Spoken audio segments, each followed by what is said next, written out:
Para comenzar este especial clasificación de los luchadores en la lucha canaria, tenemos con nosotros a Norberto Marrero Gordillo, miembro de la Comisión Técnica de Rendimiento. Buenas tardes, Norberto. Hola, buenas tardes. Bueno, según tengo entendido, para tratar el tema de la clasificación de luchadores, eres la persona indicada, ¿no? Hombre, algún presidente me ha denominado el padre de la criatura. Un término bastante vulgar, pero bueno, no deja de ser cierto. Bueno, puedes comentarnos, para comenzar, si te parece, en qué año se establece este sistema de clasificación. Ahí me van a pillar un poquito porque si me remonto en el tiempo, desde que se hizo una serie de pruebas, empezaron a fraguar una serie de pruebas paralela al sistema que estaba vigente. Si nos retrotraemos, yo creo que estamos hablando de entre 8 y 10 años. 8 y 10 años. Vigente en el reglamento actual lleva 5 temporadas con esta. Pero previamente se había estado, ya digo, fraguando unos 4 o 5 años anteriores. Y bueno, ¿cuál es el mecanismo? Esto pasará por una comisión, ¿no? Especializada en evaluar el rendimiento de cada luchador. ¿Cuál es el proceso por el cual se clasifican los luchadores? Sí, vamos a ver, desde toda la vida el sistema para clasificar a los luchadores ha sido por observación, como se suele decir vulgarmente, a ojo de buen cubero. Entonces, bueno, pues eso siempre rechinaba cada vez que salía el listado de luchadores clasificados. El asunto es que, bueno, no llovía a gusto de todos y cuando no protestaban uno, protestaban otros. Eso a nosotros nos inspiró para intentar crear un sistema que fuera lo más objetivo posible. Objetivo y previsor, de tal manera que influyera lo menos posible en la opinión de las personas y se pudiera hacer una programación más adecuada. Entonces, apareció el sistema de clasificación actual que lleva 5 años vigente y que consiste en 2 fases.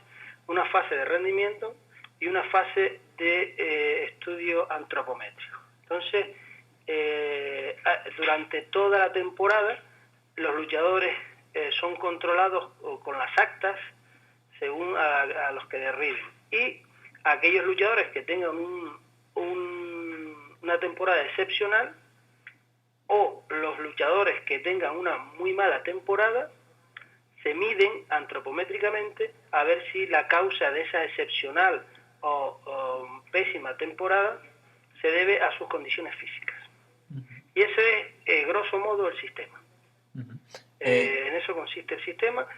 Si quieres podemos ir entrando en pormenores, pero básicamente eso. Aquellos luchadores que destacan se les mide, y a los luchadores que destacan porque no han hecho una buena temporada se les mide también para ver si están en condiciones físicas de bajar de categoría. ¿Cuáles son las medidas antropométricas que se toman en los luchadores? Bien, eso tiene gran parte de las ciencias del deporte de la actualidad y consiste en medir perímetros musculares, diámetros óseos y pliegues cutáneos. Los pliegues cutáneos nos pone de manifiesto la cantidad de grasa del sujeto, los perímetros la cantidad de músculo y los diámetros la cantidad de hueso. Con esos datos, como ya hay datos registrados de referencia sobre los puntales, se puede comparar y se puede clasificar o se puede colocar a cada sujeto en su grupo según su condición física, según su estructura musculotendinosa, podríamos decir.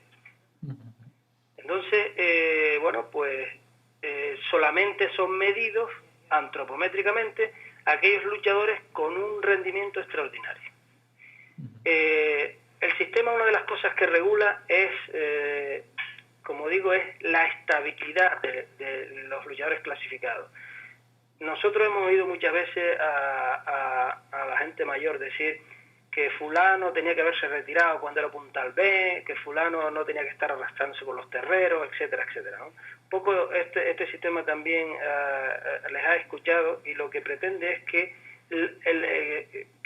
haya el mínimo movimiento de cambio de categoría durante una temporada a la otra. Por eso el sistema contempla una visión a 2 años, las categorías a 2 años vista. Es un sistema de clasificación bienal. todo el mundo, entonces la norma es todo el mundo se mantiene en su categoría, salvo que exceda una serie de porcentajes de rendimiento. Si quieres te digo los porcentajes de rendimiento para subir y los porcentajes de rendimiento para bajar. Sí. Bien, entonces el reglamento contempla que para subir de categoría, bueno, los porcentajes que yo voy a dar ahora son susceptibles, siempre son susceptibles de variación por el ente federativo o las distintas federaciones propuestas que hagan a la Asamblea Regional. De tal manera que en la actualidad el reglamento contempla 3 condiciones para que un luchador suba de categoría. En primer lugar, que tenga un 90% de rendimiento en un mismo año. Si tiene un 90%, es decir, si de cada 10 luchadores que se enfrenta en su categoría tira 9, es que probablemente o sea muy técnico o está en un grupo de hombres donde él es superior a todos ellos, ¿no? El segundo, por supuesto, es que el luchador tire a más del 72% de su categoría, siempre y cuando en su categoría no exista luchadores superiores, de categoría superior. Y el tercer supuesto, que es el que más se utiliza, es aquel en el que el luchador tiene un rendimiento en su propia categoría mayor al 62% y en la categoría superior mayor al 28%. Un ejemplo claro, aquel luchador, por ejemplo, puntal C, que tira al 62% de los puntales C con los que se enfrenta, pero es que además le hace frente a luchadores puntales B. Si eso es así, este luchador probablemente no esté en su grupo y haya que medirlo para ponerlo en el grupo adecuado. Estas son las 3 situaciones en las que un luchador puede subir de categoría.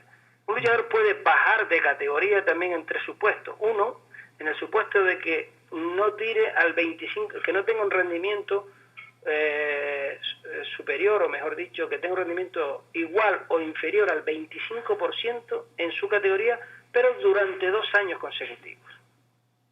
O bien, en un segundo supuesto, el luchador tiene un 49% durante 2 años consecutivos en la categoría inferior. En ese caso también se mediría para bajar de categoría. Y finalmente, que un luchador tenga menos de un 15% en su categoría, se considera eso un rendimiento negativo, o bien que no haya tramitado ficha la temporada anterior. Con esas 3 condiciones, el luchador debe ser medido para bajar de categoría. Bien, ya estamos en una situación en la que se ha evaluado el rendimiento de los luchadores. Normalmente sale una hoja de cálculo que nos la proporciona la federación a través de su equipo administrativo, nos da una hoja con el rendimiento de todos los luchadores de Canarias. Y sobre eso la Comisión de Técnica de Rendimiento, teniendo en cuenta estos factores, estos requisitos que acabamos de nombrar, 3 para subir y 3 para bajar, puntea a aquellos luchadores que deben ser medidos. Y entonces pasamos a la segunda fase. Los luchadores son medidos, aquellos que destacan por arriba o por abajo, como hemos dicho. Una vez que se han medido los luchadores que tienen un buen rendimiento o un mal rendimiento, la Comisión Técnica de Rendimiento emite un informe. Y dice el informe que tal luchador puede cambiar de categoría. ¿Eso qué significa? Eso significa que la Comisión de Clasificación, ahora les digo por quién está formada, utilizando el informe de rendimiento, vota si el luchador sube de categoría o baja de categoría. Pongo un ejemplo práctico. Un luchador que ha tenido por ejemplo, más de un 90% de rendimiento en su propia categoría, pues ese luchador es llamado a medir. Ese luchador se mide y se comparan sus datos con los de la categoría superior. Si él se parece al luchador de categoría superior, o tiene más de un 28% de grasa, o está por encima del peso que le corresponde, la Comisión de Rendimiento emite un informe donde dice: este luchador puede subir de categoría, puede cambiar de categoría. Y ese sujeto se lleva a votación, la situación de ese sujeto se lleva a votación en la Comisión de Clasificación. Esta comisión está formada por el presidente de cada una de las 6 federaciones insulares, más el presidente de la Federación Regional y su vicepresidente. Cada uno de estos miembros puede ser también una persona en la que haya delegado el presidente correspondiente. Con lo cual hay 8 votos en juego para si un luchador puede o no cambiar de categoría. El reglamento dice que se requieren 6 de los 8 votos para que el luchador cambie de categoría. Es decir, si este luchador del ejemplo que tira el 90% de su categoría, que tiene más de un 28% de grasa, si hay votación y salen 6 votos a favor, ese luchador sube de categoría. Si no hay 6 votos, ese luchador se queda con la categoría que tiene. Exactamente igual para bajar. Bueno, y en el caso de los luchadores que suben o bajan su clasificación en más de una categoría, ¿cuál es el motivo? ¿Que anteriormente no se les ha hecho la medición antropométrica? No, eso también está contemplado en el sistema porque hay luchadores excepcionales, siempre todos tenemos en la cabeza algunos, pero bueno, alguien que probablemente conozca a todo el mundo, el Pollito de la Frontera. Si el Pollito de la Frontera fuera evaluado nada más salir de juveniles, que hoy en la actualidad el reglamento pone que un luchador recién salido de juveniles puede ser clasificado como puntal, cosa que durante muchísimo tiempo no se podía hacer, ahora sí se puede hacer. Ajá. Pues si el Pollito de la Frontera ahora fuera su primer año de senior, pues primero se le tomaría como referencia los datos para subir a puntalse. Si cumple esos requisitos, se pasa al siguiente paso. Bueno, y cumple requisitos para subir a puntal B y se mira si tiene rendimiento con los puntales B y si tiene cuerpo para puntal B. Y si cumple esos requisitos, se vuelve y se compara en rendimiento con los puntales A y se mira si tiene medidas antropométricas de puntal A. Y si es así, el luchador puede subir 3 categorías. Bueno, y en el caso contrario, bueno, ya nos has comentado que uno de los motivos por el que el luchador puede bajar de categoría es la no tramitación de la ficha correspondiente. Imagino que en el caso de las lesiones será igual, ¿no? Exacto, eso es un detalle que no queríamos dejar fuera y es el hecho de que un luchador empiece una temporada, empiece flamante la temporada y de repente a los 2 meses de empezar se lesiona y se rompe y se pega el resto de la temporada en el dique seco. Eso normalmente lo que se hace es que se extrapola el rendimiento que ha tenido en esos 2 meses, se diluye con el resto de la temporada y normalmente suele salir un rendimiento menor del 15%. ¿Qué se hace con eso? Pues se considera que es un rendimiento negativo y el luchador tiene la posibilidad de bajar de categoría. Pero claro, para bajar de categoría, porque siempre teniendo enfrente que los luchadores mantienen su categoría lo más constante posible, para bajar de categoría el chico tiene que tener las medidas del luchador de abajo. Es decir, por muy lesionado que está, si tiene más de un 28% de grasa o está por encima de su peso reglamentario, el peso que le corresponde a su estructura, pues eso es otra cosa si quieres que podemos tocar, pues entonces no bajaría. Antes existía la picaresca, muchos luchadores conocidos se dejaban caer al final de temporada. Entonces, claro, como lo que quedaba en la retina era lo que pasaba a final de temporada, pues no subían de categoría, porque bueno, se cayó solo, lo tiraron, lleva 3 luchas que no tira nadie y tal, y entonces se quedaba ahí en el tintero. Y al revés, aquel luchador que salía por la televisión las últimas luchadas y no había tirado a nadie durante todo el año y resulta que en las últimas 3 luchadas hace unas buenas luchas, pues ya al año siguiente le subían de categoría y eso es bastante injusto, ¿no? Entonces el sistema lo que hace es que pondera el rendimiento durante toda la temporada, de tal manera que estos picos así de rendimiento alto o bajo quedan modulados y se saca un rendimiento medio del luchador, con lo cual es más, más fiable el rendimiento al final. Y estos luchadores que no rinden porque se han lesionado, porque llevan tiempo sin luchar, pues tienen que pedir su reclasificación. Entonces, el sistema lleva también, digamos, una medida para la salud, de tal manera que al luchador se le dice que tiene que tener menos del 28% de grasa si quiere bajar de categoría. De esa forma, el luchador ya es consciente de que tiene que modificar su cuerpo. Su cuerpo, esa modificación va a ser a favor de su corazón, a favor de la salud. Bajaría su colesterol, baja solamente con bajar de peso, baja su colesterol, baja el esfuerzo cardíaco, baja el nivel de tensión arterial, etcétera, etcétera. De tal manera que un poco promociona de forma, entre comillas, encubierta la salud del luchador también. Bueno, si quieres podemos tocar el punto que nos ha comentado del peso de los luchadores en función de su estructura, eh, ¿Vale? según la categoría a la que pertenezca. Mira, ahora mismo hay publicado en una revista de ámbito internacional, se publica en castellano, pero la revista es de ámbito internacional porque tiene su resumen en inglés y sus redactores son de distintos países. Existen los números, digamos, de referencia de las tres categorías A, B y C, ¿no? Entonces lo que se hace, hay una prueba que se hace, una prueba matemática y del sistema de antropométrico, en el que se comparan los datos de un sujeto con lo del sujeto de referencia. Y se puede ver si pertenece a ese grupo o no. Eso son fórmulas matemáticas y bueno, eso es así es como se hace, ¿no? ¿Qué problema tenemos en la actualidad nosotros? Que no tenemos las medidas antropométricas de referencia de los luchadores destacados. Destacados A, destacados B y destacados C. Solo tenemos la de los puntales A, B y C.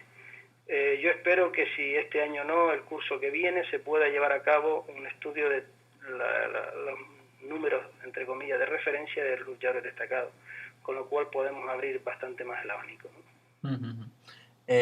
Bueno, podemos comentar también un poco la desconfianza, digámoslo así, que existe en ciertos ámbitos de la lucha canaria en torno al sistema de clasificación, en tanto en cuanto existe la creencia de que los intereses particulares de los clubes son tenidos en consideración por parte de los presidentes y esto influye en la clasificación de los luchadores. ¿Esto es posible o no es posible? Bueno, como comenté al principio, quienes tienen la última palabra son los presidentes de las federaciones insulares y el presidente y vicepresidente de la federación regional. De tal manera que ellos actúan sobre los 8 votos posibles. A ver, cuando ahora mismo que están todos los ayuntamientos, cabildos terminando de formar gobierno en las islas y en todo el territorio nacional, si yo me alío con alguien, pues tengo más fuerza. De tal manera que sí, efectivamente, es viable, o es posible, o es pensable, que en una votación sobre 8 votos en la comisión de clasificación, pues rijan otras cosas más que los números. Pero lo que está claro es que no se puede someter a votación ningún luchador sin previo informe de rendimiento. Es decir, si, por ejemplo, el caso concreto de algún luchador que se estima que tiene que pasar a votarse por la comisión de clasificación, si no hay un informe previo de la comisión de rendimiento, la votación no se puede llevar a cabo, con lo cual el luchador mantiene esa categoría. Entonces, yo quiero creer en la honradez y en la ética de los miembros de la comisión de clasificación y quiero pensar que cuando se lleva a votación el hecho de que un luchador suba de categoría o baje previo informe, se haga de forma juiciosa y de forma lógica, ¿no? Que no se haga por pataleta ni por otras cosas. Por situarnos un poco en el contexto, habitualmente a grandes rasgos, no hace falta que nos ponga ningún ejemplo concreto, los informes que realiza la Comisión Técnica de Rendimiento son respetados, entre comillas, por parte del comité de clasificación, o qué porcentaje de luchadores que se proponen por parte de la Comisión Técnica de Rendimiento son ascendidos de clasificación o bajados de clasificación. Sinceramente, ahora mismo no podemos hablar de qué porcentaje de los propuestos cambian de categoría, porque eso yo creo que en ese control no se está haciendo. Pero este miembro de la comisión de rendimiento con el que estaban ustedes, con el que estás tú ahora hablando, Néstor, tiene sobre la mesa el hecho de que si la comisión de clasificación de luchadores incumple el reglamento, él va de motus propio a la Dirección General de Deporte y lo pone sobre la mesa con el director general de deporte. Es decir, si habiendo un informe previo de comisión de rendimiento se vota o no se vota, bien. Ahora, si no hay un informe previo y se cambia de categoría un luchador, yo mismo me presento en la Dirección General de Deporte y denuncio el hecho. O sea, el mundo de la lucha puede estar tranquilo que el sistema de clasificación es un sistema serio y garantizado, ¿no?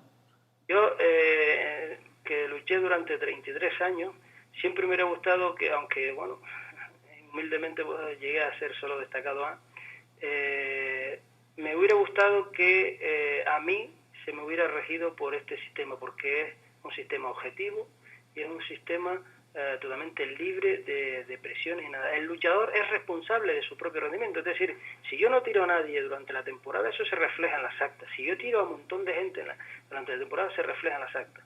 Y cuando algún luchador aparece en el candelabro, es porque no ha pasado inapercibido durante la temporada, entonces hay que echarle un vistazo a ver si es que está, entre comillas, en un grupo que no le pertenece y está abusando de su poder físico, o en el lado contrario, está en un grupo que no le pertenece y son los otros los que están abusando de sus condiciones físicas, ¿no? Un poco, sinceramente, a mí me hubiera gustado que cuando yo era luchador se siguiera este sistema objetivo de clasificación. Bueno, entrando en el asunto de las solicitudes de revisión de la clasificación, las impugnaciones o reclamaciones que pueden hacer luchadores que son ascendidos o bajados de categoría y a su juicio es injustamente, ¿qué mecanismo se sigue para resolver estas reclamaciones? Bien, bueno, a pesar de que la Comisión Técnica de Rendimiento no puede emitir un informe sobre la estructura antropométrica de los luchadores, sí que puede emitir un informe sobre el rendimiento de los luchadores cuando estamos hablando de destacado. Es decir, cuando se habla de puntales regionales, la Comisión Técnica de Rendimiento emite un informe sobre su rendimiento y sobre su condición antropométrica. En cambio, cuando se habla de destacados, como no hay datos de referencia, solo se puede hablar de rendimiento. Bien, aquellos luchadores que se vean dañados en sus intereses, porque dicen, yo no he tirado, yo no me merezco esta categoría, sea para arriba o sea para abajo, lo mejor que puede hacer es pedir a la federación su propio rendimiento durante la temporada. Y con ese rendimiento irse al reglamento y ver si cumple algunos de los factores que explicamos antes, de los requisitos que explicamos antes para subir o bajar de categoría. Por ejemplo, si a mí me suben a destacado B este año, no hay medidas de referencia, medidas físicas, pero sí hay medidas de rendimiento en todas las federaciones insulares. De tal manera que si yo creo que injustamente me han subido a destacado B y yo soy capaz de demostrar con mi rendimiento que no cumplo el reglamento para subir de categoría, yo puedo hacer una reclamación y la reclamación será escuchada. Será escuchada porque tiene una base real, numérica, objetiva. Otra cosa bien diferente es cuando el luchador se ampara en otras cosas difícil de demostrar, ¿no? Entonces eso es un poquito más complicado, pero siempre sobre eso es la comisión de clasificación la que vota si el luchador cambia de categoría. Entonces, las reclamaciones, ¿por qué comité son atendidas? ¿Por el comité de rendimiento o el comité de clasificación? Vamos a ver, la reclamación llega a la Federación Regional de Lucha y si el presidente lo cree oportuno o la comisión lo cree oportuno, pide el informe de rendimiento. Es decir, este luchador reúne las características para cambiar de categoría y el comité de rendimiento emite el informe. El luchador puede cambiar de categoría. Y después, el siguiente paso, que es la votación, es donde ya puede haber intereses que ya no son meramente objetivos. Pero si algún luchador se ve dañado, perjudicado porque le han subido injustamente, él puede reclamar, y eso si llega a la Dirección General de Deportes con los datos de rendimiento, lo van a ganar siempre. Bueno, por último, para finalizar la entrevista, me gustaría preguntarle que si no cree que es un poco paradójico que a un luchador se le suba la categoría y esto sea contraproducente para sus intereses como luchador. Esa es una buena pregunta, Néstor, porque son las paradojas de la vida. Ahora mismo, desgraciadamente, el sistema de clasificación está hecho para penar más que para gratificar. De tal manera que llegará un momento, y eso puede que sea idealista, pero llegará un momento en que todos los luchadores quieran ser puntales A, y no como ahora en que todos quieren que le clasifiquen lo menos posible para estar en un equipo inferior y ganar más emolumento y tener más emolumento, ¿no? Entonces, ¿cuál es el problema? Que ahora mismo, tal como está la cosa, el sistema está hecho, digamos, para penalizar, entre comillas. Lo ideal, desde el punto de vista de un deportista, es que todo deportista tiene que tender a lo mejor posible. Es decir, si el tope es puntal A, pues mi tendencia debe ser, yo quiero ser puntal A. Pero claro, estamos ahí en un campo en el que la lucha es amateur por definición. Si la lucha existiera el profesionalismo y un puntal A cobrara, vamos a decir cifras redondas, 100.000 euros, un puntal B ganara 50.000 euros y un puntal C ganara 25.000 euros, todo el mundo quisiera ganar 100.000 euros. Entonces todo el mundo tendería a que le subieran de categoría. Y entonces el sistema daría la vuelta y premiaría al que tire más gente con menos cuerpo. Es decir, premiaría al estilista, lógicamente. Es decir, la cosa está virada al revés. Si tú tienes una buena temporada y estás pasado de peso y pasado de grasa, se te sube de categoría. De esta manera vas a ser responsable de un equipo, tienes más responsabilidad y bueno, veremos si cobras más o menos. Pero lo que está claro, y está clarísimo además, así está en el reglamento, es que el luchador debe ser consciente de su estado de forma física. Si un luchador quiere, se puede mantener en la categoría que él quiera a través de sus condiciones físicas. El ejemplo más claro lo tenemos en algunos luchadores fantásticos, como pueden ser Carmelo Rodríguez del Toro, o pueden ser otros luchadores que con unas condiciones físicas extraordinarias son capaces de tener un rendimiento altísimo. Estos luchadores no suben de categoría como premio a mantenerse en forma, a mantenerse delgados y con predominio de la masa muscular antes que la masa grasa. Ese es el sistema. Ahora mismo el sistema esto funciona, digamos, al revés, porque el sistema de compensación está virado, pero desde el momento en que las cosas vayan a su sitio, tendremos que modificar. Y bueno, quizás una forma de que las cosas vayan a su sitio puede ser modificar el método por el cual se establece la composición de categorías, ¿no? Bueno, eso ya es otra cosa que entra de lleno en el sistema organizativo de la federación, ¿no? Nosotros desde la Comisión de Rendimiento siempre hemos propuesto a las federaciones que si ellos quieren, nosotros podemos hacer una relación de luchadores por orden de rendimiento y antropométrica, de tal manera que las categorías, la composición de las categorías podría venir a posteriores. Me explico. Nosotros desde la Comisión de Rendimiento podemos dar un listado de todos los luchadores de Canarias que han participado, que han estado activos, en orden decreciente a su rendimiento, de tal manera que cualquier federación puede decir, cualquier federación no, la federación regional, puede decir, como se van a hacer en Canarias 10 equipos de primera categoría, los luchadores del 1 al 10 son puntales A. Como se van a hacer no sé cuántos equipos de segunda categoría donde cabe un puntal B o cabe puntal S, de tal manera que nosotros podemos reorganizar el listado de luchadores. Pero son las federaciones las que tienen que barajar los datos económicos, los datos de posibilidades reales de que salga un equipo en una categoría u otra. Y con respecto a eso, pues hacer encaje de bolillo para que todos los luchadores puedan luchar, ¿no? Pues Norberto Marrero Gordillo, muchas gracias por haber entrado a participar en el programa. Muy interesante todo esto que nos ha contado. Seguro que a nuestros oyentes también se lo parece. Y nada, emplazarle a seguir en contacto para en futuras ocasiones repetir. Muy bien, muchas gracias a ustedes por contar conmigo. Yo estoy hablando del deporte, de mi deporte, y por eso le dedicaría el tiempo que haga falta. Muchas gracias, buenas tardes.